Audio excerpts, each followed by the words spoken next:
Shalom saudara yang terkasih dalam Tuhan Yesus. Kita akan kembali mempelajari firman Tuhan dengan tema mengelola berkat bersama Tuhan. Dan hari ini kita akan belajar bagaimana mengelola keuangan sesuai dengan kebenaran firman Tuhan. Saudaraku, uang bukanlah sesuatu yang jahat, tetapi uang seringkali dipakai Tuhan untuk menguji hati manusia. Jika hatinya dipenuhi dengan kebaikan, maka uang yang dia miliki akan membuat dia menjadi pribadi yang jauh lebih baik. Tetapi jika hatinya penuh dengan kejahatan, maka uang akan membuat dia menjadi pribadi yang lebih jahat. Oleh karena itu, mengelola keuangan sesuai dengan firman Tuhan akan melatih kita menjadi pribadi yang dapat dipercaya, pribadi yang lebih bisa bertanggung jawab, pribadi yang baik, yang sungguh-sungguh mengelola keuangan sesuai dengan kehendak Tuhan, dan kita bisa dipakai Tuhan menjadi saluran berkat untuk banyak orang. Prinsip yang pertama dari mengelola keuangan sesuai dengan kebenaran firman adalah memastikan cash flow yang positif dalam keuangan kita. Firman Tuhan di Amsal 21 ayat 20 berkata demikian, harta yang indah dan minyak ada di kediaman orang bijak, tetapi orang yang bebal memboroskannya. Saudaraku, cash flow yang positif itu artinya pendapatan kita jauh lebih besar daripada pengeluaran kita. Berarti kita harus mengamati pengeluaran kita, apakah pos-posnya sungguh-sungguh efektif dan efisien. Kita tidak boleh membebani keuangan kita dengan pengeluaran-pengeluaran yang tidak perlu, yang tidak penting, seperti membeli barang-barang konsumtif, jajan, atau makan di restoran terlalu sering, atau kita membeli barang-barang hanya untuk mengikuti tren yang terkini.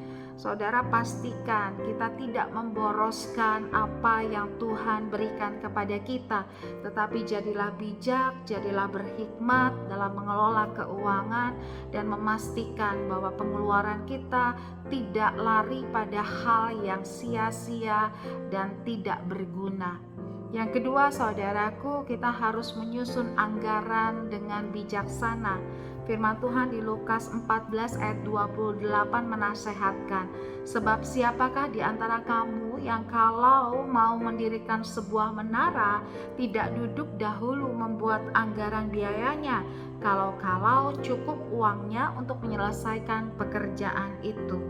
Saudaraku, menyusun anggaran yang baik, anggaran yang bijaksana itu sangat menentukan apakah pendapatan kita, uang yang kita punya itu memiliki tujuan yang jelas.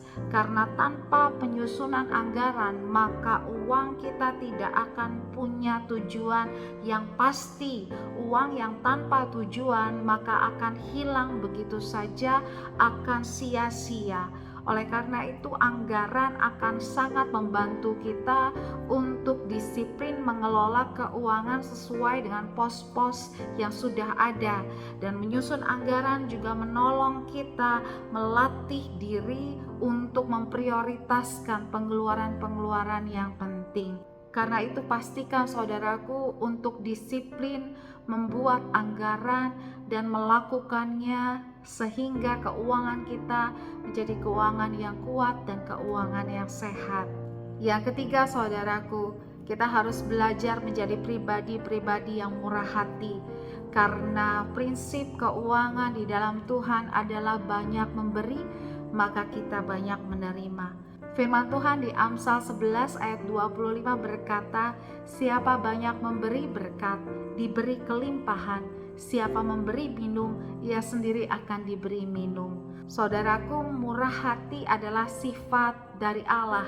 Jika kita anak-anak Allah, maka kita pun punya sifat yang sama, yaitu murah hati. Sikap murah hati, banyak memberi, banyak menolong orang, banyak memberkati orang, akan menarik kemurahan Tuhan dalam kehidupan kita. Karena Tuhan berjanji siapa yang banyak memberi maka dia akan diberikan kelimpahan.